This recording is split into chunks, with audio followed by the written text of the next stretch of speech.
महाराष्ट्र में भी पीएम मोदी का मैजिक चल सकता है। विधानसभा में बीजेपी को 125 से 141 सीटें मिल सकती है। इंडिया टुडे सिसेरो के ओपिनियन पोल के मुताबिक बीजेपी को 2009 के मुकाबले 3 गुना फायदे का अनुमान है।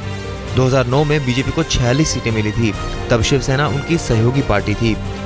पोल के मुताबिक महाराष्ट्र में शिवसेना दूसरे नंबर की पार्टी बन सकती है। सर्वे के मुताबिक शिवसेना को 51 से 63 सीटें मिलने का अनुमान है। 2009 के चुनाव में शिवसेना को 44 सीटें मिली थी। इस बार अकेले चुनाव लड़कर भी शिवसेना बेहतर करती दिख रही है, लेकिन पार्टी बहुमत से कोसों दूर नजर आती है। महाराष्ट्र में कांग्रेस को भारी नुकसान हो सकता है। सर्वे के मुताबिक कांग्रेस सिर्फ 25 से 35 सीटों तक सिमट सकती है। 2009 चुनाव में कांग्रेस एनसीपी के साथ मिलकर चुनाव लड़ी थी, तब कांग्रेस को 82 सीटें हासिल हुई थी। वहीं कांग्रेस की सहयोगी रह चुकी एनसीपी को भी अकेले चुनाव लड़ने का नुकसान होता दिख रहा है। India today Cicero opinion poll के मुताबिक एनसीपी भी 28 से 38 सीटों के बीच सिमट सकती है, जबकि 2009 चुनाव में एनसीपी को 62 सीटें मिली थी। एमएनएस के खाते में भी इजाफे की उम्मीद नहीं है। सर्वे के मुताबिक राज ठाकरे की पार्टी को 7 से 13 सीटें मिल सकती है। ऐसे में नहीं लगता कि चुनाव के बाद राज ठाकरे किसी बड़े रोल निभाने की हालत में होंगे। ओपिनियन पोल के मुताबिक बीजेपी के वोट शेयर में भी भारी इजाफा हुआ है। बीजेपी को 30% वोट मिलने का अनुमान है। मुंबई जैसी शहरी इलाके से विदर्भ, मराठवाड़ा और कोंकण जैसे दूर दराज के क्षेत्रों में बीजेपी का वोट शेयर 2 से 3 गुना तक बढ़ा है। शिवसेना के वोट शेयर में भी इजाफे का अनुमान है। 2009 के 16% की तुलना में इस बार 19% वोट मिल सकता है, लेकिन इसका फायदा सीटों में मिलता नहीं दिख रहा है। वहीं कांग्रेस के वोट शेयर में 7% गिरावट का अनुमान है। सर्वे के मुताबिक कांग्रेस को सिर्फ 14% वोट मिलता दिख रहा है। एनसीपी को भी इस चुनाव में 14% वोट मिलते दिख रहा है, जो पहले के मुकाबले 2.4% कम है। खुद को महाराष्ट्र का नायक मानने वाले राज ठाकरे की पार्टी का भी वोट शेयर घटता दिख रहा है। इस बार एमएनएस को 5% वोट मिलने का अनुमान है।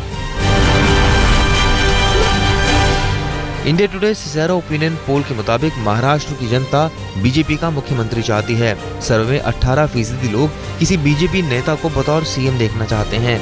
वहीं शिवसेना प्रमुख उद्धव ठाकरे के पक्ष में 16% लोग हैं। प्रधानमंत्री नरेंद्र मोदी ने मराठा क्षेत्र में शरद पवार और उनके भतीजे अजीत पवार को उन्हीं के घर में ललकारा। बारामती रैली में मोदी ने चाचा भतीजे के कार्यकाल की तुलना गुलामी से कर दी। मोदी ने अपने भाषण में सूखे पर महाराष्ट्र के उप मुख्यमंत्री अजीत पवार के उस बयान का जिक्र किया, जिसकी वजह से उन्हें माफी मांगनी पड़ी थी। अगर पानी के लिए कुछ नहीं कर पाए और जो लोग पानी मांगने गए थे उनको कैसे शब्दों से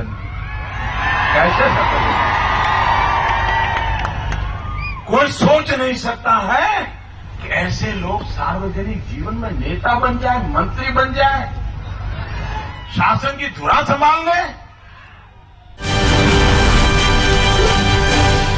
मोदी ने एनसीपी के चुनाव चिन्ह का भी खास अंदाज में जिक्र किया।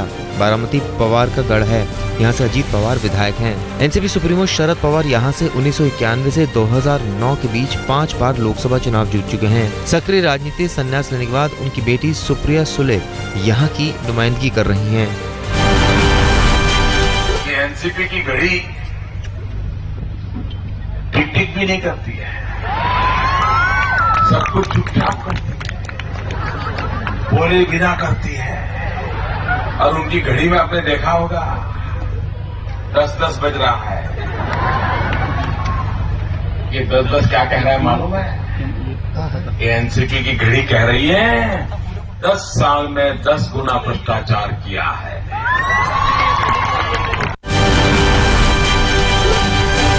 महाराष्ट्र के अहमदनगर में भी पीएम मोदी का शरद पवार पर हमला जारी रहा। उन्होंने कहा कि एनसीपी राष्ट्रवादी नहीं भ्रष्टाचारी है। मोदी ने कहा कि कांग्रेस एनसीपी का दिल एक ही है, दोनों ने मिलकर महाराष्ट्र को तबाह कर दिया। प्रधानमंत्री ने अपने भाषण में कहा कि अगले 15 साल के कुशासन की वजह से महाराष्ट्र का विकास नहीं हो सका। ये 2 दल है क्या? ये 2 दल तो नाटक है, नाटक। इनका एक ही दिल है, इनका एक ही गोत्र है, एक ही चरित्र है, एक ही वृत्ति है, एक ही प्रवृत्ति है। ये राष्ट्रवादी नहीं है, ये भ्रष्टाचारवादी लोग हैं।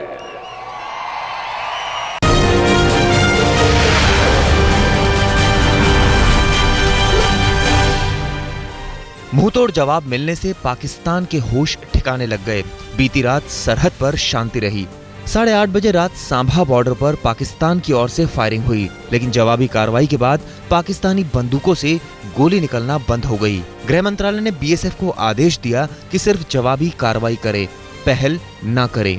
उधर पाकिस्तानी प्रधानमंत्री नवाज शरीफ ने सीमा पर बढ़ते तनाव को लेकर आज नेशनल सिक्योरिटी कमेटी की बैठक बुलाई है।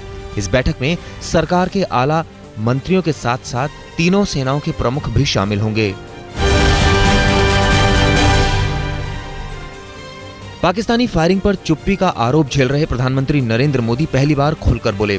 उन्होंने बारामती रैली में कहा कि हम अपनी जिम्मेदारी समझते हैं। लोग मेरे इरादों को भली भांति जानते हैं, जिन्हें शब्दों में कहने की जरूरत नहीं है। उन्होंने कहा कि जब सीमा ललकारती है तो नेताओं की बयानबाजी नहीं होती, जवानों की उंगली ट्रिगर पर चलती है। सीमा ललकारती है तब नेताओं की बयानबाजी नहीं होती है, जवानों की उंगली चलती है, ट्रिगर पर उंगली चलती है।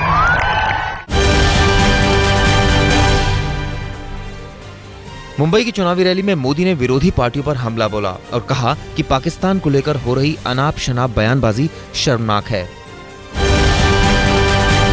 आप मुझे बताइए, मोदी ने जवाब देना चाहिए कि सीमा पर बैठे जवान ने अपनी उंगली से ट्रिगर दबा करके जवाब देना चाहिए।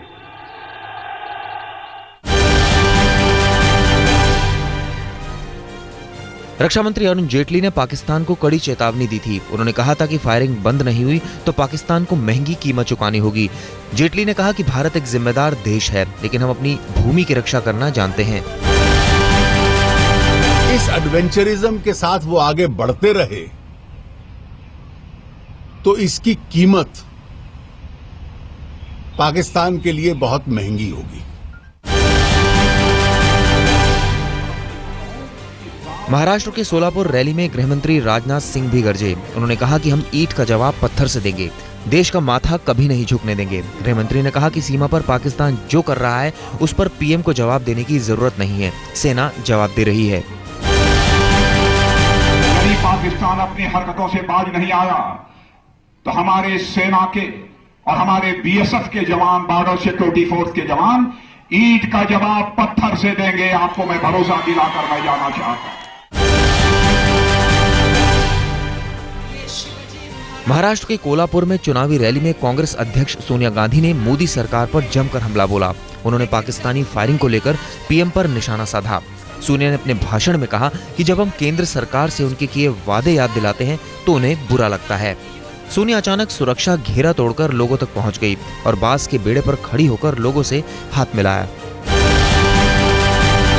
जो वादा किया था क्या हुआ तो इन्हें बुरा लगता है। हम पूछते हैं कि क्या आप पाकिस्तान को सबक सिखाने का वादा किया तो क्या हुआ, तो वो बहुत परेशान होते हैं।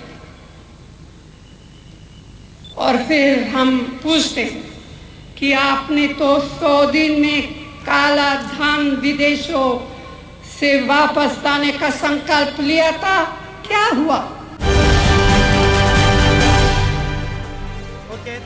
पाकिस्तानी फायरिंग पर राहुल गांधी ने भी पीएम मोदी पर निशाना साधा है। उन्होंने कहा है कि चुनाव से पहले भारत और चीन को सबक सिखाने की बात करने वाले मोदी आखिर कहां हैं।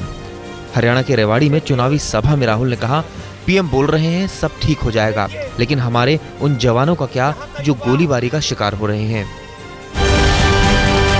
चुनाव के समय कहते हैं भैया मैं चीन को देख लूंगा। फायरिंग चल रही है बॉर्डर पे, हमारे लोग मारे जा रहे हैं। 6 दिन के लिए एक शब्द नहीं निकला और फिर कहते हैं भैया जल्दी ठीक हो जाएगा। जम्मू कश्मीर के मुख्यमंत्री उमर अब्दुल्ला ने कहा है कि पाक मोदी के धैर्य का इम्तिहान ले रहा है, मनमोहन और वाजपेयी से तुलना कर रहा है। उन्होंने कहा कि सीमा पर जारी फायरिंग से हमारे लोग परेशान हैं, दोनों देशों के बीच फ्लैग मीटिंग होनी चाहिए। अखनूर, अरनिया और आरएसपुरा सेक्टर में कई घर पाकिस्तानी सेना की फायरिंग में तबाह हो चुके हैं। पाकिस्तान की ओर से गोलाबारी में सांभा में भी जानमाल का नुकसान हुआ है। पाकिस्तान की तरफ से गोलाबारी में अब तक 8 लोगों की मौत हुई, जबकि 80 लोग घायल हो चुके हैं।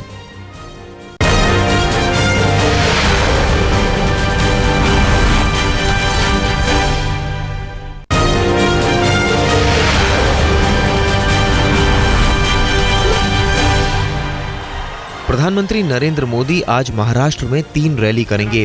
उनकी पहली रैली ब्रह्मपुरी में है, जबकि दूसरी रैली मुंबई के चुंदरवाड़ी और तीसरी रैली हिंगोली में होगी। राहुल गांधी की भी आज महाराष्ट्र में 2 रैली है। राहुल की पहली रैली नासिक में होगी, जबकि दूसरी रैली शाम 5:30 बजे पुणे में होगी। प्रधानमंत्री नरेंद्र मोदी की रैली में कल देश में नरेंद्र और प्रदेश में देवेंद्र के रिस्ट बैंड बटे। मोदी विद्या विहार के सौम्या ग्राउंड में रैली कर रहे थे और ग्राउंड के बाहर बीजेपी कार्यकर्ता प्रदेश अध्यक्ष देवेंद्र फडणवीस को भावी मुख्यमंत्री के तौर पर पेश कर रहे थे। उद्धव ठाकरे और राज ठाकरे महाराष्ट्र विधानसभा चुनाव के बाद मराठी अस्मिता के नाम पर साथ आ सकते हैं। शिवसेना नेता संजय राउत ने इसके संकेत दिए हैं। संजय राउत ने आज तक से कहा कि किसी से हमेशा के लिए दुश्मनी नहीं होती। उद्धव और राज भाई हैं, पाकिस्तान की नहीं है राज ठाकरे की पार्टी। जरूरत पड़ने पर हम साथ आ सकते हैं। हरियाणा के पूर्व मुख्यमंत्री ओम प्रकाश चौटाला की मुश्किलें बढ़ गई हैं। दिल्ली हाईकोर्ट ने आज कोर्ट में हाजिर होने को कहा है। बिना आदेश हरियाणा में चुनावी सभाएं करने से हाईकोर्ट नाराज है। टीचर भर्ती घोटाले में दोषी चौटाला अभी जमानत पर बाहर हैं।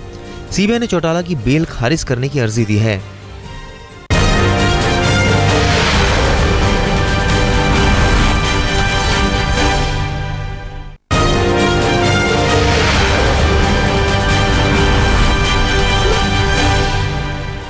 पूर्व केंद्रीय मंत्री शशि थरूर की पत्नी सुनंदा पुष्कर की मौत के मामले में बड़ा खुलासा हुआ है। एम्स मेडिकल बोर्ड के मुताबिक सुनंदा की मौत जहर की वजह से हुई थी। एम्स की 3 डॉक्टरों की टीम ने विसरा रिपोर्ट की दोबारा जांच के बाद सुनंदा के शरीर में जहर के अंश की पुष्टि की है, लेकिन जहर के प्रकार का खुलासा नहीं किया है। एम्स मेडिकल बोर्ड ने अपनी रिपोर्ट दिल्ली के सरूरनगर थाने को सौंप दी है। एम्स मेडिकल बोर्ड ने यह भी सिफारिश की है कि जिस बेडशीट और कालीन पर सुनंदा के मृत शरीर को रखा गया था, उसकी फोरेंसिक जांच होनी चाहिए।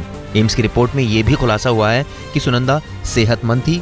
उसके दिल, किडनी, लिवर और फेफड़े में कोई बीमारी नहीं थी। इसी साल जनवरी में दिल्ली के एक होटल में सुनंदा मृत पाई गई थी।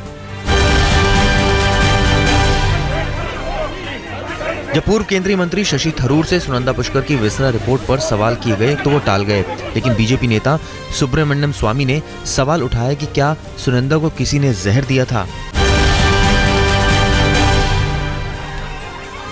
पश्चिम बंगाल के बर्धमान में तृणमूल नेता के भाई पर 12 साल की बच्ची से रेप का इल्जाम लगा। इसके बाद गुस्साई भीड़ ने आरोपी और उसके भाई की जमकर पिटाई की। गुस्साए लोगों ने टीएमसी दफ्तर में भी जमकर तोड़फोड़ की और 2 बाइक को आग के हवाले कर दिया। मध्य प्रदेश के सिवनी में आदिवासी कन्या छात्रावास की बच्चियों ने हॉस्टल सुपरिटेंडेंट के पति पर सनसनीखेज आरोप लगाए हैं। बच्चों का कहना है कि हॉस्टल सुपरिटेंडेंट के पति नशे की हालत में बच्चों को डांस कराते हैं। उधर हॉस्टल सुपरिटेंडेंट गीता कुमरे की दलील है कि उन्हें ऐसे किसी मामले की जानकारी नहीं है।